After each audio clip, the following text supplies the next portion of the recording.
What's up, everyone? Welcome to the Power Play with CJ, Player Profiles, or player/prospect profile with this kid. I'm going to focus in on Jake Gardnier of the Toronto Maple Leafs and what the promising 21-year-old defenseman has in store for Leafs fans. Come a little background on Gardner.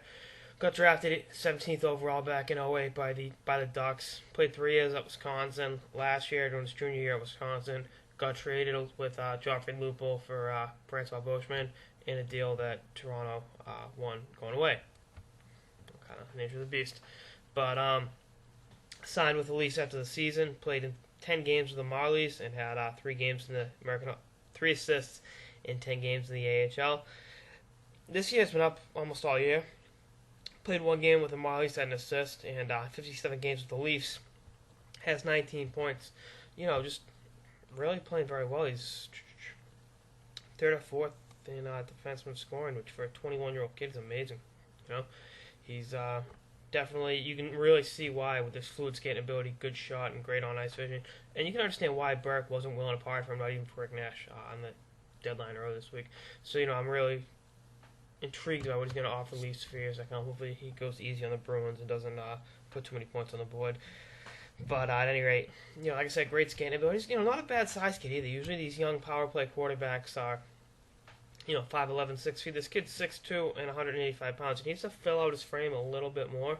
But, you know, he played for the U.S. as a WJC in 2010, won the gold medal, and had 3 assists and a +9 rating in 7 games. So, you know, he's shined on the biggest stage internationally.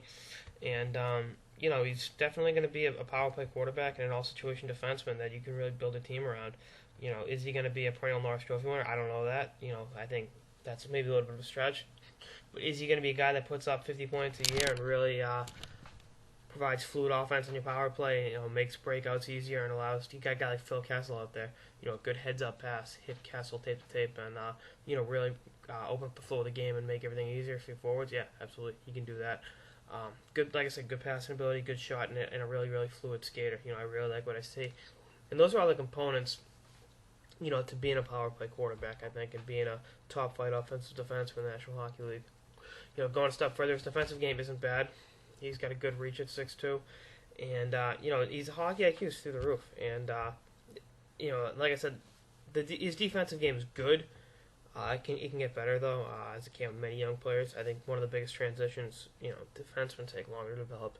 You know, that's been proven many times. You know, even guys, look at Drew Doughty, who was up at 18 and was in Norris Trophy Finals at 19. You know, he's gone back, and he's really had kind of a unsteady curve of development. You know, and I think once Gardner gets it all figured out, he'll be great. You know, the defensive acumen will come. You know, he's too smart of a hockey player, too physically talented, not to be a definite number 1 or 2 defenseman for years to come. And I think the Toronto fans will be very happy going forward that Brian Burke didn't turn him into Rick Nash. I'm not saying Rick Nash is not a great player, but you know, as hard as 40-goal power forwards are to find, finding a defenseman with offensive abilities like this kid does, it's even rare. So we'll see how it shakes up. That's it for this episode of the Power Play with CJ, highlighting Toronto Maple Leafs defenseman Jake Gardner. Stay tuned for more episodes throughout the season. Later, guys.